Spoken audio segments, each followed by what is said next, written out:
Hello friends, আজকে মিষ্টি মুখ দিয়ে ব্লগ শুরু। কী রয়েছে? হ্যাঁ, ফোলা ফোলা মালপোয়া। হ্যাঁ, এটাই শুধু আজকে গ্যাসে রান্না হয়েছে, বাদ বাকি রান্না আজকে গ্যাসে রান্না হয়নি। এ বাবা, তাহলে কিসে রান্না হলো? ফ্রেন্ডস, কাঠে রান্না হয়েছে, কিন্তু কাঠের জালের উনুন নেই। সো 3টে ইট পেতে টেম্পোরারি উনুন বানালো, বানিয়ে মাটির হাঁড়িতে ভাত করলো।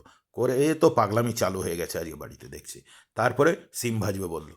আরে বাবা, সবই বাইরে, একদম পুরো ব্লকবাস্টার, সূর্যের আলো, সূর্যের তাপে আকাশের নিচে মনে হচ্ছে যেন চড়ুইভাতি হচ্ছে, পিকনিক হচ্ছে, পিকনিক প্যাটার্নের রান্নাবাড়ি হচ্ছে। তার সাথে হয়েছে কি, সিম নিয়ে এসেছিলাম, তার সিমের বীজও নিয়ে এসে সিমের বীজের ঘুগনি করেছিল, দুর্দান্ত খেতে হয়েছিল। ইয়াস, সিমের বীজের ঘুগনি। আবার কি আসছে? ও হো, বাঙালি তো একটু মাছ লাগে, আবার 2 পিস মাছ ভেজে নিল।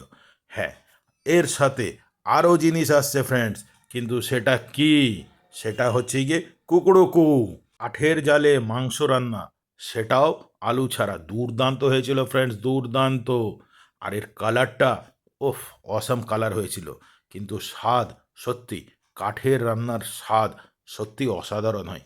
না খেলে বুঝতাম না, এবার খেলাম, বুঝতে পারলাম। সো ফ্রেন্ডস, আজকে আপনাদের সাথে একটা পাগলামি শেয়ার করলাম। বাড়িতে হঠাৎ করে বললো যে আজকে কাঠে রান্না, কারণ তুমি যেটা পারো সেটা করো, কিন্তু আমি শেয়ার করব। সো ফ্রেন্ডস, একটু লাইক, কমেন্ট, সাবস্ক্রাইব অবশ্যই করবেন। Bye bye.